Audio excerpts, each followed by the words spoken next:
Steve from Jackson Interfaith Shelter, and today I have Carolyn Mosier, the Executive Director from Jackson School of the Arts, here with me today. So thank you for joining. Absolutely. Thanks for having me. So Jackson School of the Arts has been a fantastic partner with Interfaith Shelter.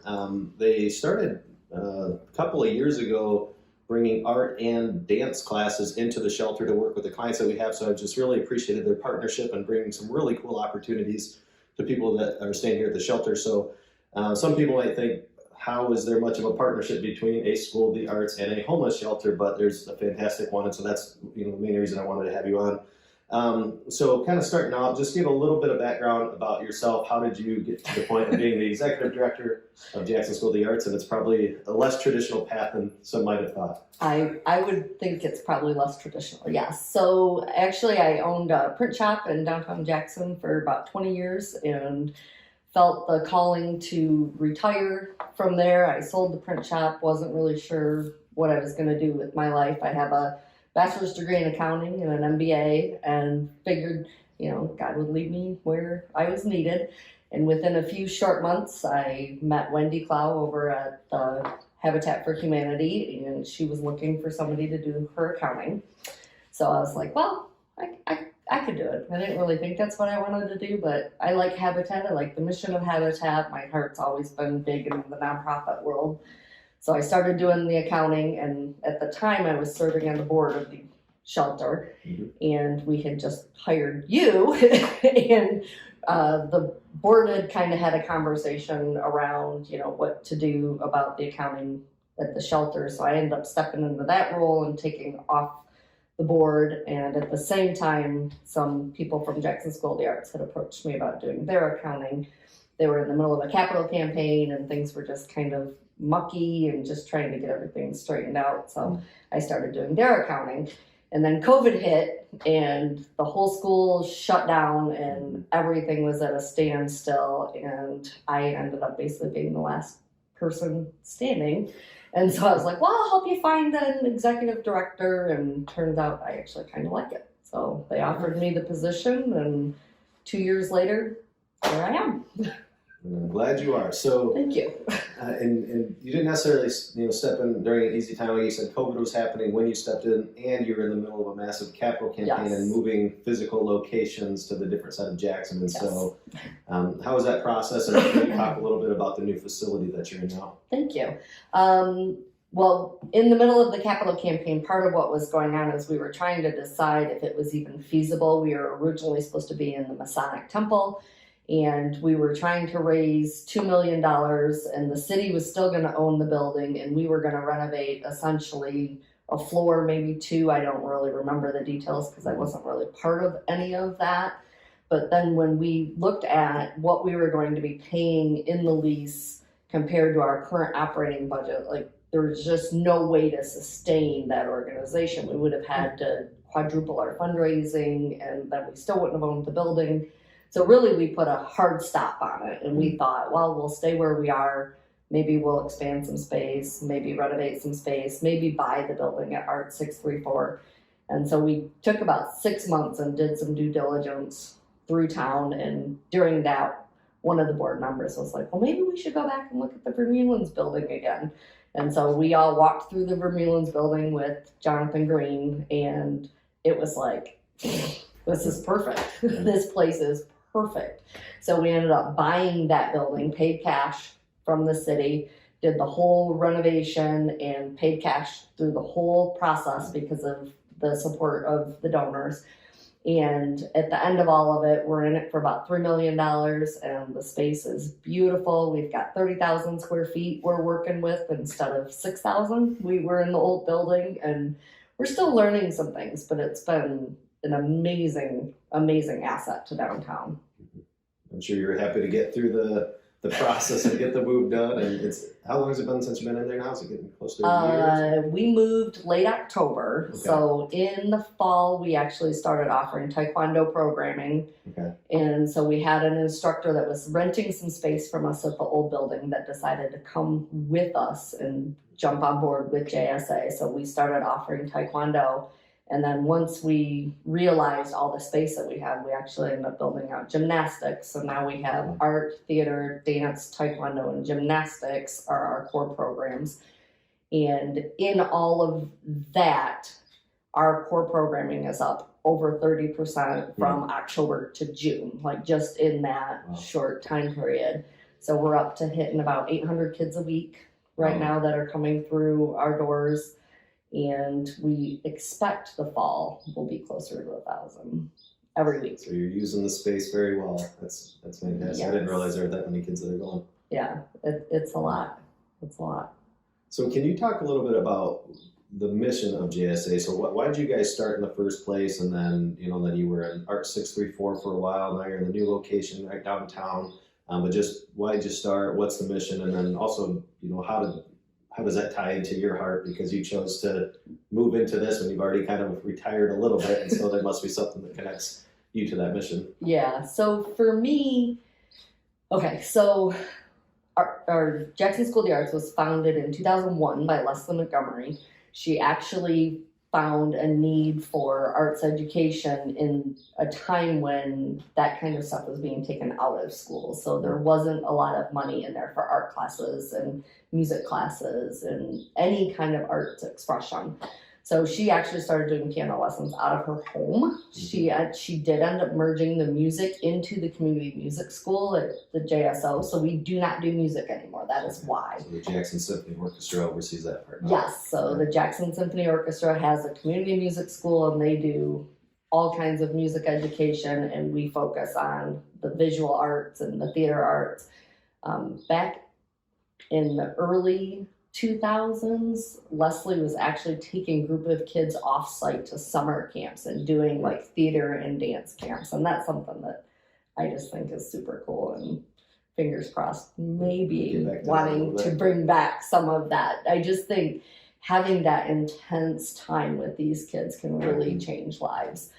So for me, my passion comes from my daughter is, well, she's 18 now, but when she was 2.5, she really wanted to do something. And anybody who knows my daughter knows she has a lot of energy and a lot of passion. And she took her first ever anything at JSA. So it was a tumbling/ballet class. And she did not like the dance, but she loved the tumbling. So she spent 10, 11 years doing gymnastics and doing tumbling. In fact, she was one of our initial instructors. She was helping our instructors learn how to teach gymnastics because she has a wealth of experience in that area. But for me, like, I have no natural artistic anything, but I have a great appreciation for it. My kids are not necessarily artistic, but they both were through years of music, and like I said, she does gymnastics. So just that whole, I think it's so important, and I still feel like it's very underutilized in the schools. And so to see these kids, and our focus is really on the low to moderate income kids. We have a sliding fee scale. So, the goal is to keep it very affordable. Like, if you want to compete in gymnastics, you're probably not going to come to us. But if you've got a kid who wants to try tumbling or try gymnastics, or you don't have a lot of money, we want to get those kids to where they could be on a high school gymnastics team if they start with us. The same with dance, and dance can be anything from just recreation to, a lot of kids use the skills that they learn in dance to be better at other sports. But we have kids that have been with us for 12, 13 years right now in the dance program that they started when they were 2, and they're graduating from high school this year. It's cool. So just to see the kids and their growth and the impact that our instructors have on them on the daily basis is what motivates me. And I'm sure being on the parent side of it for so many years kind of gives you a perspective on kind of what's needed and how to come alongside the parents. Yes.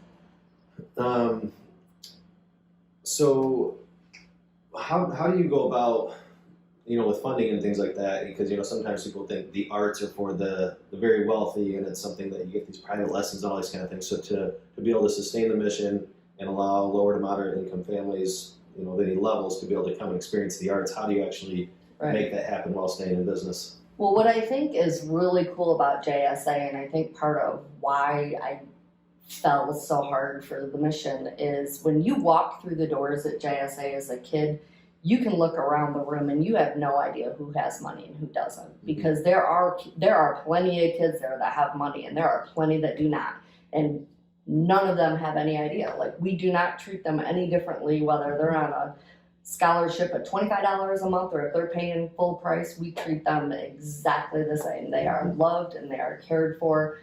So one of the things we are trying to do is we do have a couple rental spaces in our building that we're trying to offset some of the operating costs, and we are actually starting all-day childcare June 13th, and that is, the basis behind it is going to be still in line with everything that we're doing. They will get art classes, they will have dance classes, they'll go to the gymnastics room. You know, we're working with the Y, they might get swim lessons once or twice a month. We're working with the JSO to have them either come in or we will walk over and do music lessons. Like, we're working really hard with our fellow downtown organizations that are all trying to do the best for kids. So that program is 3 to 6 years old, but we started that, the process of going through that is something that would be a moneymaker side of the business. So we've hired an all-day, full-time gentleman who is our lead instructor, and we have several assistants, and we'll have up to 24 kids. So that'll be interesting. So we're trying to come up with a couple of things that, you know, while I don't want to say they're not on mission, they're really to help provide some of the overhead funding. But of course, we have, you know, amazing donors that have made all this possible. We do grant writing, and then we have Fairy Festival. And Fairy Festival really is, it is our only fundraiser anymore. And this year we made just over a $40,000 profit that goes straight to the mission of taking care of these kids. So for those that aren't familiar with the Fairy Festival, I know you just probably caught up on sleep finally from overseeing this huge, awesome event, but can you talk a little bit about what that entails, and even, you know, why did that initially start however many years ago? Sure. I don't know the whole history behind it. What I do know is that when it started 15 years ago, it was based on a book from a woman from Ann Arbor that wrote about these fairy doors, and they had these, like, almost like a fairy door scavenger hunt in Ann Arbor, and it kind of turned into like this little festival that these kids would go look for these fairy doors. So that's kind of how it started at JSA, and it has grown and evolved into what it is today. And this year we had almost 1,800 people come through the building over a couple of days. We had all 3 floors decked out with, you know, on the 3rd floor was the Mermaid Cove, and you could sword fight with Captain Hook and take pictures with mermaids, and you could get your face painted. And our theater kids actually put on a performance of Neverland, and it was like every 20 minutes on Saturday. Like, and at the end of it, they were like, "We don't want to be done." Like, I'm like, "Oh my gosh, you kids are crazy!" Like, 3 performances on Friday and 7 on Saturday, and they didn't want to leave. And they're so, like, just to watch them, it's just, it was incredible. So we charge, I think it was $25 for an adult and a child to come through, and then it includes their cupcakes and their craft passes, so they get to do art projects and all of the things. You know, they can do the sword fights and go through the dark tunnel, and, you know, all of that for very minimal cost. And then, you know, of course, to make sure it's accessible to everybody, we, you know, I know we had some of our shelter families over, so we gave tickets to you guys. We gave some tickets to the Aware Shelter and Big Brothers Big Sisters. You're really trying to make sure that kids that really need it had access to come, and again, weren't treated any different from anybody who paid the money to be in there. So. And I was able to fit through some little hobbit hole thing. I could climb through a thing. I'm 5'6", so I kind of just am right at the kid size. So that was good. But yeah, I really appreciate it. We brought our 2-year-old there, and she had a blast. Yeah, good.